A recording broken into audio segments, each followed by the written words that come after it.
Assalamualaikum dan selamat sejahtera pelajar-pelajar. Jadi hari ini kita sambung unit 5.2 Perluasan Kuasa Dinasti Brooke di Sarawak. Okey, untuk permulaan kita akan lihat macam mana keadaan Sarawak ketika kehadiran James Brooke. Maksudnya masa mula-mula James Brooke baru sampai, Sarawak ni macam mana?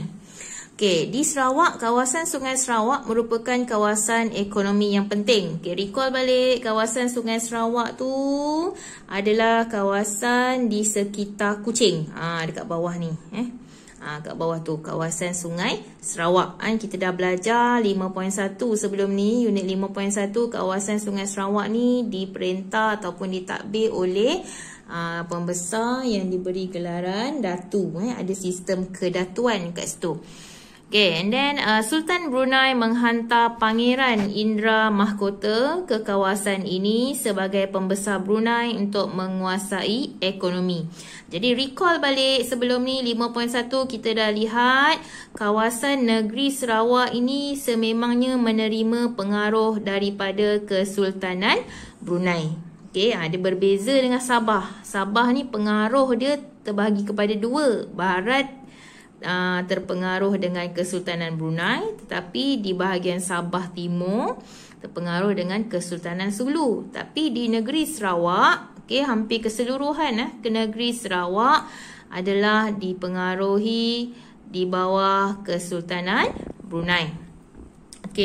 Jadi pada tahun 1820-an masyarakat Melayu tertumpu di sekitar Sungai Sarawak, di mana kawasan Sungai Sarawak ini menjadi pusat perdagangan dan pentadbiran kerana kawasan ini sangat strategik dan mampu mengawal kegiatan perdagangan sungai dan kawasan pedalaman. Tu sebab utama kenapa kawasan Sungai Sarawak ini menjadi tumpuan pada waktu itu. Jadi Sarawak pada ketika kehadiran James Brooke, kawasan pertama yang dia datang adalah di kawasan Sungai Sarawak. Seterusnya kita akan lihat beberapa individu yang terlibat dalam politik dan pemerintahan di Sarawak. Yang pertama setelah tentu Sultan Brunei, iaitu Sultan Omar Ali Saifuddin II.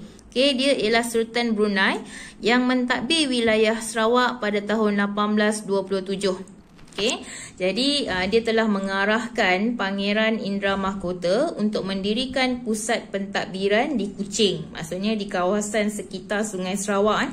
Namun walau bagaimanapun, pembesar tempatan tak suka dengan Pangeran Indra Mahkota kerana kehadiran Pangeran Indra Mahkota telah menyebabkan mereka terpaksa membayar cukai yang tinggi. Dan Pangeran Indra Mahkota ini juga telah melakukan kerahan tenaga. So pembesar tempatan dan masyarakat sekitar tak sukalah. Sehingga menimbulkan perbalahan. Tak suka dengan kehadiran Pangeran Indra Mahkota.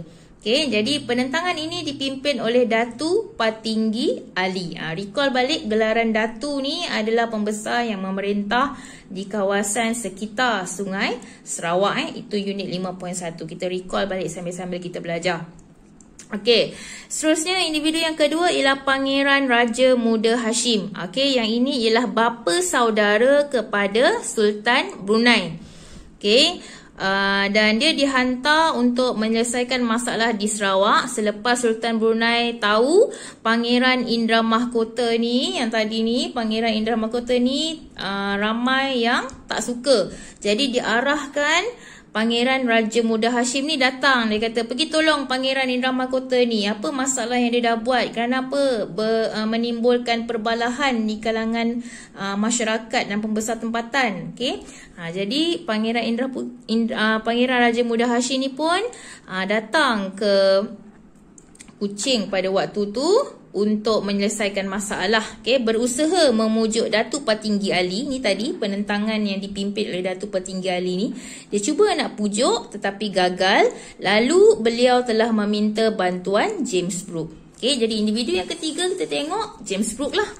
James Brooke ni dia mencari peluang untuk mendapatkan Sarawak. Jadi pada asalnya dia datang tu dia nak menjalankan aktiviti pengembaraan. Maksudnya dia saja jalan-jalan sebenarnya mengembara di antara Sarawak dan Singapura dengan kapalnya Royalist. Okay, jadi James Brooke ni kalau awak baca pada bahagian permulaan bahagian pengenalan ni, James Brooke ni sebenarnya adalah pihak persendirian. Okay, maksudnya James Brooke ni tidak mewakili negara British pada waktu itu. Dia adalah pihak persendirian yang mana dia mempunyai banyak duit lah. Dia ada kapal dia sendiri. Dia seorang ahli perniagaan. Okay, jadi dengan kapalnya Royalist ni dia mengembara di antara Sarawak dan Singapura. Mendapat sokongan pihak British melalui Angkatan Tentera Laut. Menerima pelawaan Pangeran Raja Muda Hashim untuk menyelesaikan masalah di Sarawak. Ni yang tadi, individu yang kedua ni, Pangeran Raja Muda Hashim kan, dia meminta bantuan James Brooke. Jadi James Brooke ni lah telah menerima pelawaan Pangeran Raja Muda Hashim untuk menyelesaikan masalah di Sarawak. Jadi James Brooke pun bagi syarat. Dia kata, aku boleh tolong kau Pangeran Raja Muda Hashim, tapi dengan syarat kalau aku tolong kau, engkau mesti menyerahkan Sarawak kepada aku. Tu syarat dia. Jadi adakah Pangeran Raja Muda Hashim setuju? Dia bersetuju. Tapi adalah dia punya rundingan-rundingan dia sebelum tu, nanti kita tengok. Seterusnya individu yang keempat, Datuk Patinggi Ali. Recall balik, Datuk Patinggi Ali inilah yang menentang Pangeran Indra Mahkota kat sini. Ni kan, dia yang menentang Pangeran Indra Mahkota tu, sebab Pangeran Indra Mahkota ni mengenakan cukai yang tinggi kan. Dia memimpin penentangan. And then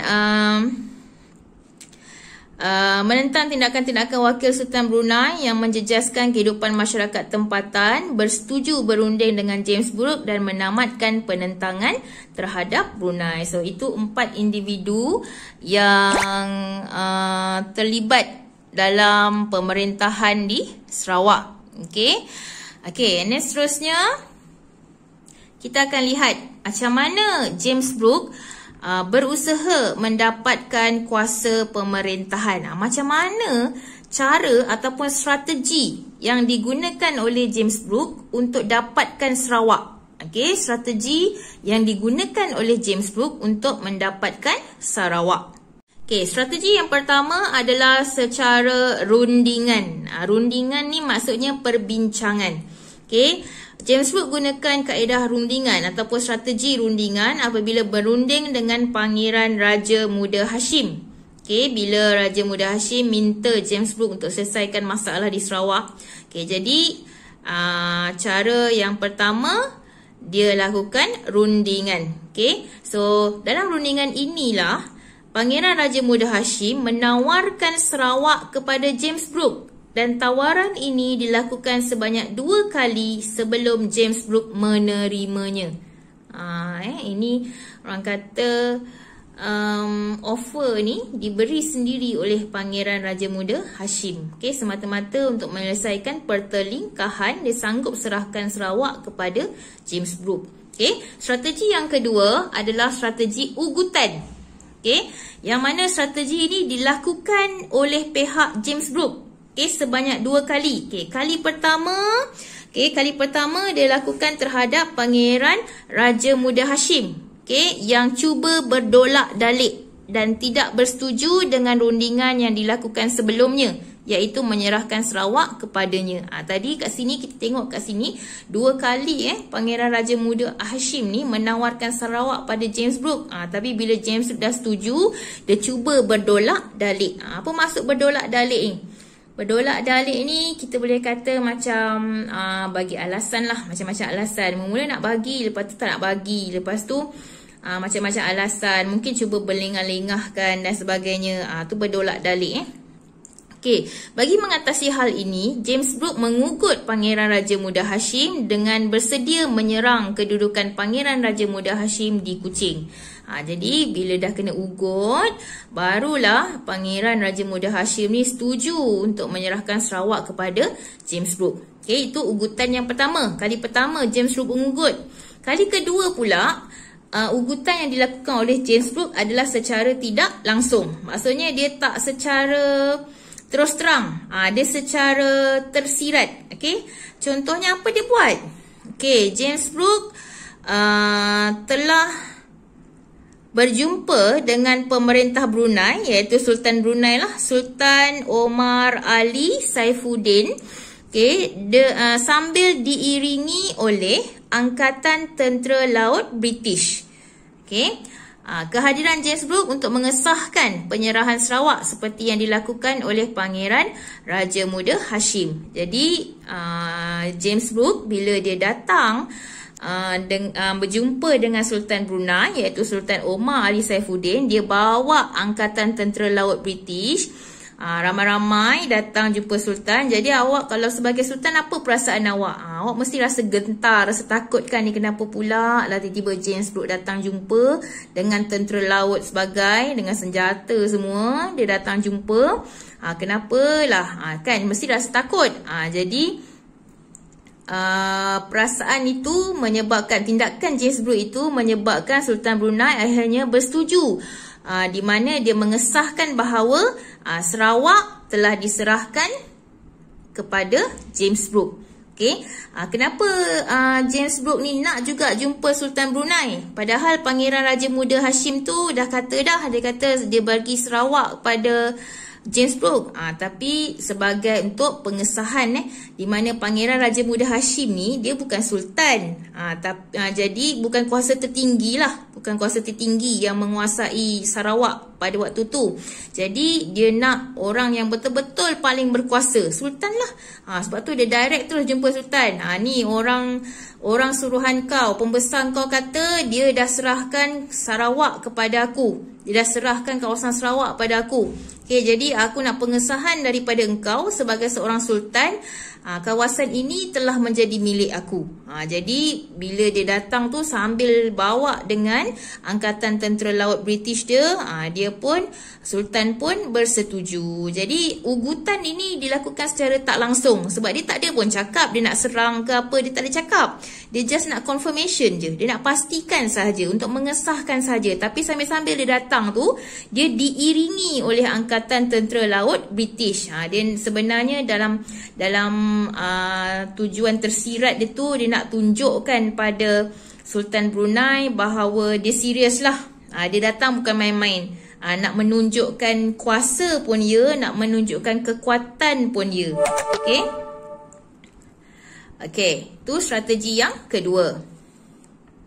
Okey, strategi yang ketiga yang digunakan James Brooke adalah strategi perjanjian. Okey, iaitu perjanjian yang pertama ialah perjanjian 1841 antara James Brooke dengan Pangeran Raja Muda Hashim. Okey, perjanjian ni ringkas je lah. Okey, sebab Pangeran Raja Muda Hashim ni sebenarnya bukanlah individu yang menguasai Sarawak. Dia hanya pembesar yang diarahkan oleh Sultan Brunei. Okey, jadi perjanjian dia hanya menulis bahawa Sarawak diperintah oleh James Brooke dan James Brooke menguasai hasilnya, dan James Brooke juga harus menghormati undang-undang dan adat Melayu. Okey, perjanjian yang kedua, perjanjian yang mengesahkan kuasa James Brooke di Sarawak adalah perjanjian 1842 di antara James Brooke dengan Sultan Brunei. Okey, Sultan Brunei yang menguasai Sarawak itu Sultan Omar Ali Saifuddin. Okey, di mana dalam perjanjian ini Sultan Brunei mengesahkan bahawa Sarawak dari kawasan Tanjung Datu ke Sungai Samarahan adalah menjadi milik James Brooke. Semua hasil pendapatan kawasan ini diserahkan kepada James Brooke. James Brooke mestilah memberikan ufti tahunan sebanyak $2,500 Spanyol kepada Sultan Brunei. Okay. James Brooke tidak boleh campur tangan dalam hal adat dan agama penduduk tempatan. James Brooke tidak boleh dipindah milik, Sarawak tidak boleh dipindah milik tanpa kebenaran Sultan Brunei, dan Sultan Brunei mengiktiraf James Brooke sebagai Raja Putih Sarawak. Okay, so ini dua perjanjian yang strategi perjanjian yang digunakan oleh James Brooke untuk menguasai Sarawak. Okay, strategi keempat ataupun strategi terakhir yang digunakan oleh James Brooke untuk menguasai Sarawak adalah strategi ketenteraan. Okey, di mana James Brooke ini menggunakan kekuatan tentera untuk mendapatkan kuasa di Sarawak. Apa yang dia buat? Okey, bantuan ketenteraan diperoleh melalui sokongan kapal HMS Dido yang dimiliki oleh Angkatan Tentera Laut British. Kapal ini digunakan bagi memerangi ancaman Lanon yang mengganggu perdagangan dan ketenteraman di Sarawak. Ini strategi yang terakhir. Digunakan kekuatan tentera laut British untuk memerangi ancaman Lanon dan juga melindungi perdagangan di Sarawak. Okey, jadi 4 strategi yang digunakan oleh James Brooke, iaitu yang pertama rundingan, kedua ugutan ada 2 kali, satu secara langsung dengan Pangeran Raja Muda Hashim, satu lagi secara tidak langsung dengan Sultan Brunei. Okay, and then perjanjian, strategi yang ketiga ada 2 kali. Perjanjian 1841 James Brooke dengan Pangeran Raja Muda Hashim. Perjanjian 1842 James Brooke dengan Sultan Brunei, Sultan Omar Ali Saifuddin. Dan strategi yang terakhir adalah strategi ketenteraan. Okey, seterusnya kita lihat pula bagaimana James Brooke mengukuhkan kuasa. Jadi selepas dia dah berjaya memperolehi kawasan Sarawak daripada Sultan Brunei, apa yang dia buat? Apa yang James Brooke buat untuk kukuhkan kuasa di Sarawak? Okey, ada beberapa usaha yang dilakukan oleh James Brooke. Okay, yang pertama melalui kekuatan tentera. Okay, tadi kita dah tengok kekuatan tentera iaitu daripada kapal perang HMS Dido. Okay, yang mana kapal perang ini telah membantu untuk memerangi ancaman Lanon daripada mengganggu perdagangan di Sarawak. Okay, yang kedua menentang kebangkitan orang tempatan. Okay, jadi orang tempatan yang menentang dianggap sebagai Lanon. Contohnya seperti Rentap. Kalau lihat Rentap ni dia menentang sebab dia dianggap sebagai Lanon. Rentap adalah pahlawan daripada kalangan masyarakat Iban. Okay. Kemudian yang ketiga, memperoleh sokongan sebahagian masyarakat tempatan. Okay. Dapat sokongan sebahagian masyarakat orang Melayu dan Iban. Okay, seterusnya mengambil kesempatan daripada pertelingkahan yang wujud dalam masyarakat tempatan. Ini dalam peristiwa konflik antara Pangeran Matusin dan juga Pangeran Ersad, di mana James Brooke berpihak kepada Pangeran Matusin. Okay, walaupun Pangeran Ersad ini lebih dihormati oleh penduduk tempatan. Okay, seterusnya menghapuskan tokoh tempatan yang menentang kedudukannya. Contohnya Sharif Masaho yang dibuang ke Singapura, dan juga Datuk Patinggi Abang Abdul Ghafur yang dibuang ke Melaka. Okay, dua tokoh ini, sebenarnya ada banyak tokoh lagi yang menentang. Tokoh-tokoh tempatan yang menentang ada banyak lagi. Tapi contoh kat sini dia bagi dua lah, Sharif Masaho, Datuk Patinggi Abang Abdul Ghafur. Jadi dua-dua ni dibuang ke Singapura dan Melaka. Okey, seterusnya memperkukuh pertahanan di Sarawak, di mana James Brooke telah membina benteng dan kubu yang dilengkapi dengan meriam yang didirikan di kawasan yang strategik bagi mengawal kawasan tersebut. Okey, dan yang terakhir sokongan kewangan, di mana James Brooke mendapat sumber kewangan daripada pemodal Eropah. So ini antara strategi ataupun cara ataupun usaha yang dilakukan oleh James Brooke untuk mengukuhkan kuasanya di Sarawak. Ada 1, 2, 3, 4, 5, 6, 7. Okay, alright. Okay, bahagian terakhir dalam unit 5.2 kita akan lihat kronologi peluasan kuasa dinasti Brooke. Okay, yang ni awak tengok satu buku teks ni. Okay, kita akan pergi pada bahagian demi bahagian ikut peta ni. Okay, jadi bahagian yang pertama ni, peringkat pertama lah, peringkat awal yang mana James Brooke tantangan perjanjian dengan Sultan Brunei pada waktu tu, yang mana merangkumi kawasan dari Tanjung Datu ke Sungai Samarahan. So ni kawasan yang pertama, warna hijau. Kawasan yang kedua yang berwarna kuning, Batang Lupa. Okay, yang ini dia dapat dengan menggunakan alasan untuk menghapuskan Lanon. Jadi James Brooke menggunakan alasan ini untuk menentang orang Iban. Dan dia berjaya dapat kuasai kawasan yang berwarna kuning ni. Dan kawasan yang berwarna oranye ni kawasan yang ketiga. James Brooke menerima kawasan ini daripada Sultan Abdul Mumin yang menyerahkan Sungai Rajang kepada James Brooke dengan bayaran $4,500 Spanyol setahun kerana membantu beliau menghapuskan kebangkitan orang tempatan. Jadi kawasan yang terlibat termasuklah Oya, Mukah, Tatau dan Bintulu. So kawasan warna hijau, kuning dan oranye ni adalah hasil usaha peluasan kawasan oleh Raja Putih pertama Sarawak, iaitu James Brooke. Kawasan seterusnya yang warna pink. Warna pink, orang Kayan yang mendiami kawasan Sungai Baram bangun menentang Kesultanan Brunei. Dan Charles ni merujuk kepada Raja Putih kedua. Charles Brooke, Raja Putih Sarawak yang kedua. Bila disebut Charles tu merujuk kepada Charles Brooke. Charles Brooke berjaya mendapatkan Baram dan seluruh lembangan Sungai Baram daripada Sultan Brunei dengan bayaran ufti sebanyak $4,200 Spanyol setahun. So warna pink. And then seterusnya kawasan yang berwarna hijau. Limbang diperoleh Charles Brooke pada tahun 1890 apabila penduduk Limbang bersetuju untuk menyertai Sarawak. Bayaran sebanyak $6,000 Spanyol kepada Sultan Brunei. So ni kawasan Limbang yang berwarna hijau. Seterusnya kawasan yang berwarna biru, Terusan. Kawasan di Sungai Terusan diperoleh oleh Charles Brooke dengan bayaran $4,500 Spanyol dan diserahkan kepada Temenggung kerana kawasan itu di bawah penguasaan beliau. Tindakan ini diambil bagi membolehkan isu pembunuhan beberapa peniaga Sarawak oleh orang Murut di kawasan itu dapat diselesaikan. Dia guna strategi untuk ambil kesempatan lah, di atas konflik ataupun pertelingkahan yang berlaku di kawasan tu. Jadi dia berjaya menguasai kawasan Terusan. Kawasan warna purple yang terakhir, Lawas.